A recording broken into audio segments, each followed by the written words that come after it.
Welcome to Mindless Entertainment. My name is Jesse Milestone, and we got to talk about the Batwoman first look trailer that just dropped. Batwoman came out on the CW, starring Ruby Rose, and people are having feelings about this trailer. I had some different reactions, to different parts of it. Now I know that there's some people, not naming any names, Jeremy, who get really uncomfortable anytime they see too many women. They're like, oh my god, women, too many women make me feel insecure. I get it, Jeremy. It's okay. I know that you feel insecure about your slightly above average penis that you talk about all the time, but that's not my problem with this trailer. When I watched this trailer, I'm looking at it, and the thing is, I wanted to like it. I did. I went in wanting to like this trailer. I went in wanting to like this show for a variety of reasons. One reason is that if you didn't know, the SJWs were up in arms about the casting choice. They were up in arms about Ruby Rose getting cast as Batwoman for three incredibly stupid reasons. One, she apparently isn't gay enough, even though she's like the gayest person I can think of. Two, well, she was already kind of famous. Like, people already knew who she was, so never mind that she was still looking for her big break and her first leading role. They should have picked a different LGBTQ person to play Batwoman because, obviously quantity is always superior to quality every single time. And the third and most ridiculous reason, which I don't even know if they're going to address in the show or not, is that in the comics, Batwoman is Jewish. And Ruby Rose in real life isn't Jewish, because that's always been an issue before, making sure that a Jewish person plays a Jewish role. What? It's crazy. It's just batshit. So anyway, I wanted to like this because this is a show that's obviously going for at least a semi-woke angle, or at least going for some level of progressivism by making the first, LGBTQ, the first gay female superhero, gay superhero, period. Is that starting their own TV show? Have there been any gay man superheroes with their own shows yet? I don't know. Anyway, so a big step, in that regard, in the fun little thing that we call representation. And so I love when that happens and the SJWs are all butthurt because it's just not quite right for them. Because it's just further proof that nothing will ever make them happy. So I really wanted to like this because I know it pisses them off. That's number one. Number two, I really like Ruby Rose. I mean, like I just put right in the title, she's hot. I am gay for Ruby Rose. That's true of very, very few. If she might be the only woman that I am gay for, but like for F's sake, I would sleep with Ruby Rose. I would. I think she's incredibly hot. I think she's super attractive. I think it's a great moment actually in the trailer. When I think it's her dad says she's a female Bruce Wayne.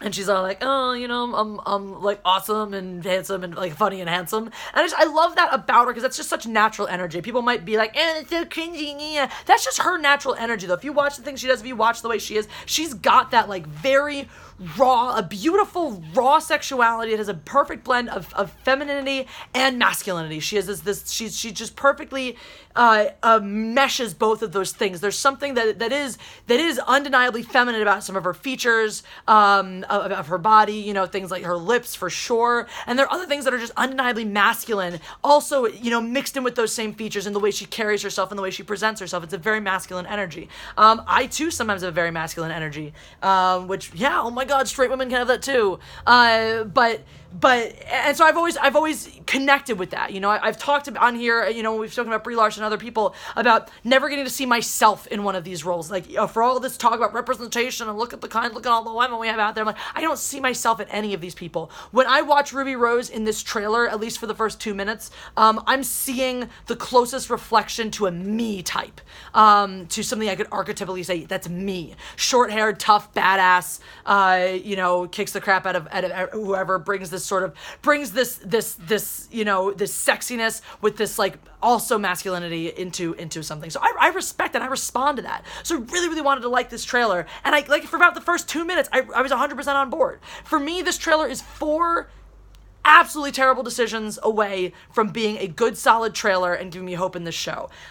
So we're going to talk about those 4 decisions, and then I want to go back and talk about what makes this trailer good, because there are so many things that are good about it, and then they blow it. They blow it about 2:05 when she says, in this line, this is for me the worst line. I know some people have mixed feelings. The line that everyone else is getting really up in arms about doesn't bother me as much, and we'll talk about why. I think it's bad phraseology. I don't think the intention is awful. This is the worst for me, is when she says, at 2:05, when she says, when he's like, this suit is perfection every way, and she says, it will be when it fits a woman.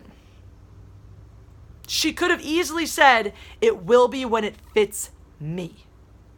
That would have been the line. That would have been the line. Because I don't know, these people realize if at the 2-minute mark, the people making these trailers think they'll suddenly remember that their entire audience is blind and retarded, and probably deaf too, and doesn't know the difference between a man and a woman unless we're abjectly told point blank multiple times that this is a woman.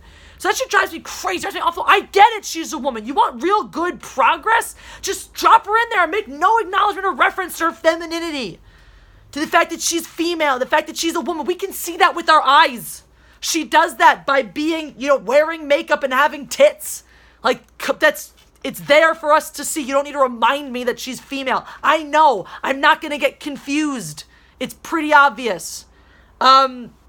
So that, for me, that was the worst, the absolute worst decision. Especially because having her say, "It will be when it fits me," would have been such a perfect line, such a great line. It would definitely encapsulate the type of superhero they're trying to set up. They're trying to make her very much a female Bruce Wayne. They tell us right in that line between her and I think that's her dad. They do a female Bruce Wayne. Oh yeah, that's what we're going for here. We're going for, the playboy, smarmy, charming, smooth, badass, but in a woman's body with certain distinctly feminine characteristics. And I'm down with that. I'm totally down for that. And I mean, you're lifting this from the way she's been written in the comics lately, which I know a lot of people have a problem with because, comics are all woke and stuff, etc. But they're trying to, bring this concept to life. And again, for the most part, with the exception of these things, number one, which we've just talked about, they do an okay job. So number two, and this is the line everyone's getting up in arms about, is when she says, "I'm not going to let a man take credit for a woman's work." And everyone's like, "Oh, that's funny coming from someone who literally stole all of Batman's technology." Like, come on. She's obviously not talking about that. Obviously, from the line before where the little girl goes, "Oh my God, it's Batman." The intention of the line is saying that everyone thinks I am actually Batman. I want them to make sure they know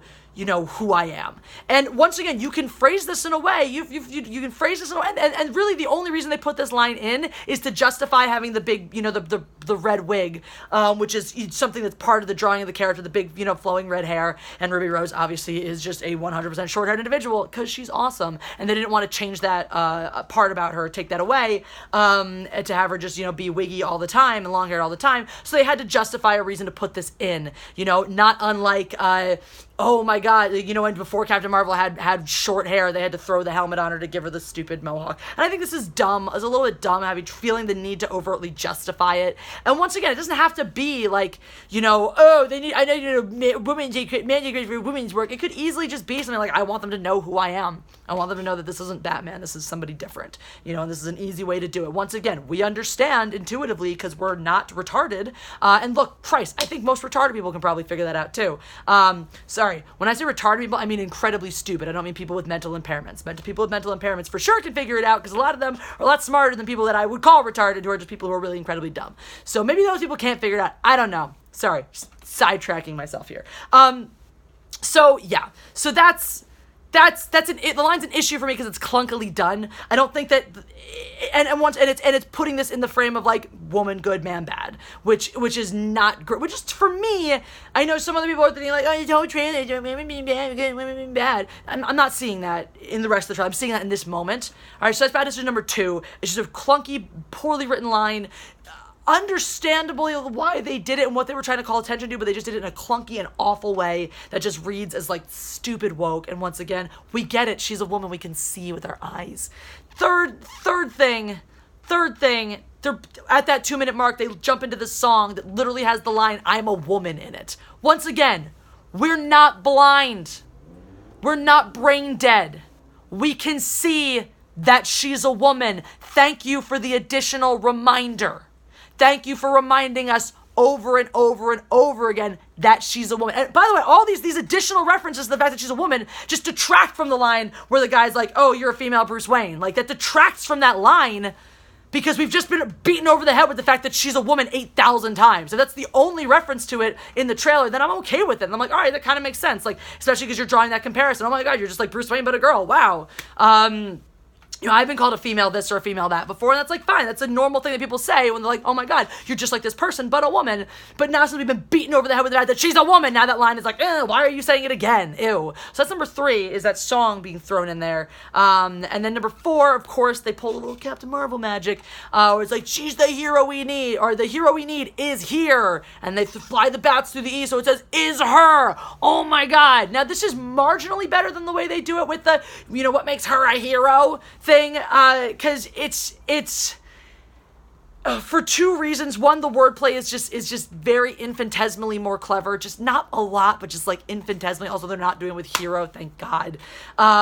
Is here, is her. Like, okay, so these are 2 lines. The hero we need is here. The hero we need is her. Those are just 2 different sentences that are relevant in this context. And the other thing that makes it slightly is that you're a little more justified in being like, oh my god, it's her, Batwoman, because the whole point of Batwoman is that it's a female version of Batman. So you're like, so the whole, it's intrinsic in the character that she is doing what this other hero has done. She's picking up the mantle of an existing hero, but she's not the same gender. So it's intrinsic in the character. So it makes it not much. I'm not giving this a pass. This is still number 4 as to why this trailer is stupid and terrible. But I'm saying it's just a little. It's just like a modicum less awful than how they do it with Captain Marvel. Just slightly less awful. Still awful. Still bad. Still stupid. Still terrible. But just infinitesimally less stupid and bad and terrible. So those are the 4 things that just wreck this trailer and make it go from like what could be possibly a decent show to like, oh, you're just gonna just remind me that she's a woman every effing chance you get. So let's look at the trailer without these 4 moments. If you pull these 4 moments out of this trailer, there are some really encouraging signs here. First of all, I know a lot of people, myself included, have had reservations about can Ruby Rose carry a series. She hasn't had that opportunity before. Not everyone's been super impressed with some of her other roles. I thought she was good in The Meg. There was the other action-y film she was in that a lot of people were like, meh. Some people were like, yay. Some people were like, meh. So, I don't know. I think, for all intents and purposes, she looks good in this trailer. She makes sense. They wrote her in really well, character-wise. The attitude, the sass, I think they really went with, based on what I know about her, they kind of really went with her strengths, and wrote a character that she could comfortably and easily play. I liked some of the other casting choices, too. This guy who's playing, I looked up who he is. He's Luke Fox. I'm presumably the son of Lucius Fox. He has like a very kind of Donald Glover energy, like the way Donald Glover was in The Martian, where he's like he's here to help, but he's like sort of the scatterbrained, like kind of guy, which is like fine, he seems fine. Doug Ray Scott is playing her father, who's also the head of the Crows, which are the security organization that are protecting Gotham. I don't know, I'm not too sure what all of that is, but I love Doug Ray Scott, so I'm totally down with that. And now you have some people complaining like, oh, this is just gonna be a woman good, man bad kind of thing. Well, no, because your primary villain is a woman as well. So obviously, you're willing to vilify a female character. There definitely seems to be a male villain in here as well. It's unclear as to whether Dad's a good guy, bad guy, kind of like what the dealy bob is with this. So there's some intrigue in these character relationships. It looks like she has a positive relationship with her dad. So I'm not saying that the show, it doesn't look like to me like the show's going full like men are evil. And so that for me is fine. Like the casting seems good. The setup, seems good. She's not a Mary Sue. She's definitely not a Mary Sue. You have that nicely set up in the right there in the trailer. Her dad is head of this security firm.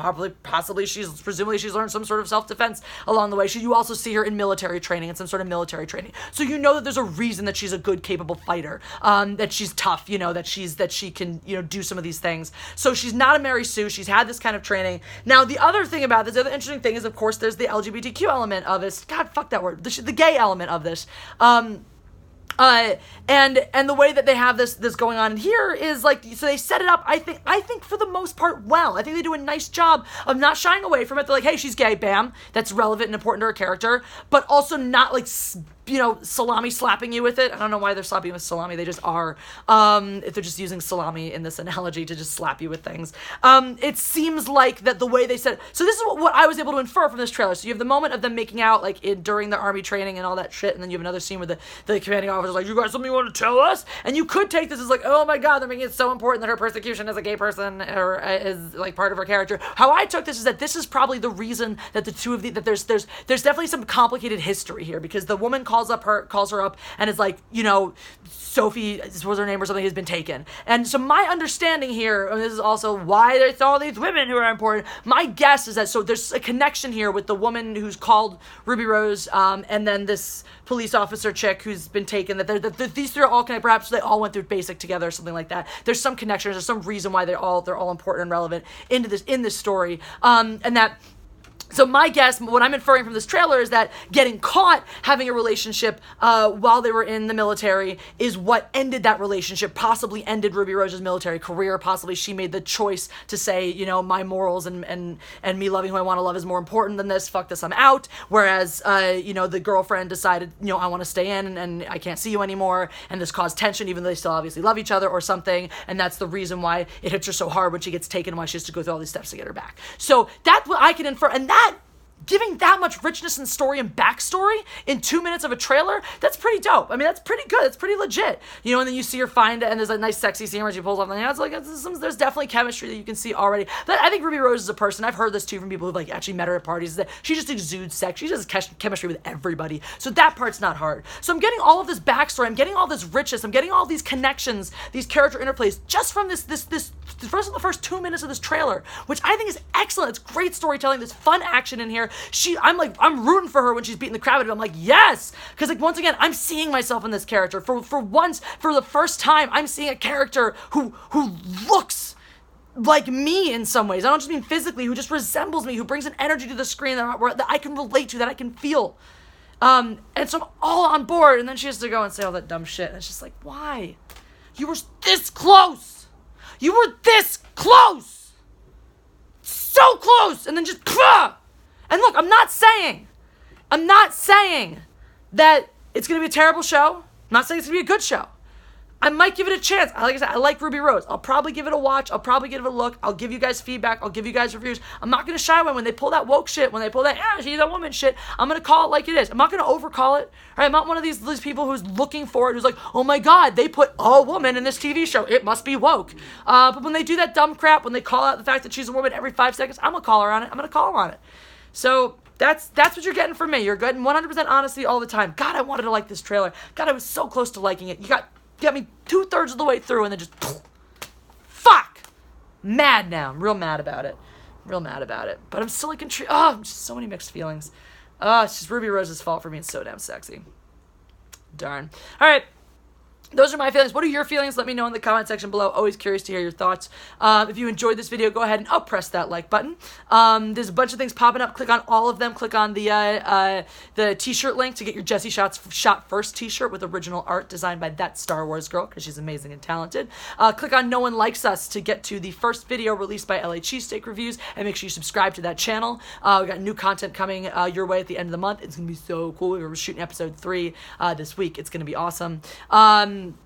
And then click Get Involved with Me to find out more about my Patreon, find all my merch on Teespring, find different ways if you want to give me money directly, because YouTube likes to take over my videos, and all of that good stuff. Find me on Twitter at Jessie Milestone, on Instagram at Mindless Entertainment. You guys are incredible. I can't do this without you, so thank you so much for your support. All of your engagement helps, and we'll talk again soon. God Empress out.